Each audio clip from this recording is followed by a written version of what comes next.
হঠাৎ বিশ্বনবী দেখলেন আকাশের সূর্যের আলো ক্ষীণ হতে শুরু করেছে, কমতে শুরু করেছে। তিনি খেয়াল করে দেখলেন এর কারণ সাইয়েদনা জিব্রাইল বিশাল ফেরেশতাদের বহন নিয়ে পৃথিবীতে নেমে আসছেন। পড়েন সুবহানাল্লাহ।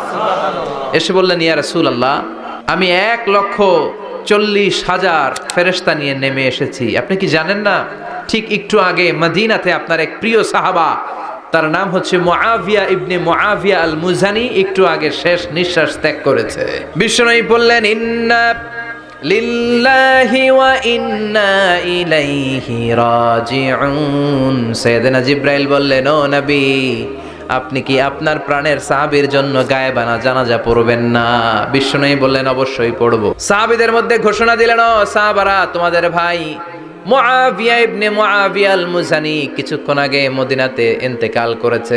সবাই বাইরে বের হয়ে আসো, এই মাত্র আমরা এই মুহূর্তে আমরা গায়েবানা জানাজা পড়ব। বিশ্বনবী প্রথম কাতারে দাঁড়ালেন, হাজার হাজার সাহাবারা লাইন ধরে দাঁড়ালো।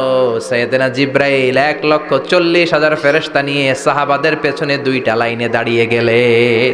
প্রথম লাইনে 70,000, দ্বিতীয় লাইনে আরো 70,000, 1,40,000 ফেরেশতাদের বহর।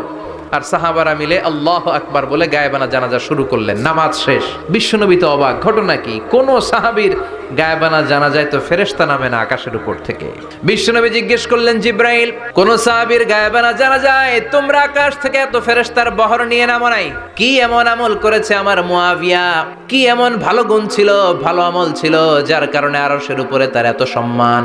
সাইয়েদনা জিব্রাইল বললেন, নবী, তেমন কোনো বড় আমল নয়, ছোট্ট একটা আমল, কিন্তু আমলটারে ভালোবেসেছে কে? আপনার এই প্রিয় সাহাবী হাঁটতে বসতে চলতে ফিরিতে সব সময় পড়তো কুল হুয়াল্লাহু আহাদ আল্লাহুস সামাদ লাম ইয়ালিদ ওয়া লাম ইউলাদ ওয়া লাম ইয়াকুল লাহু কুফুয়ান আহাদ। পড়েন আল্লাহু আকবার।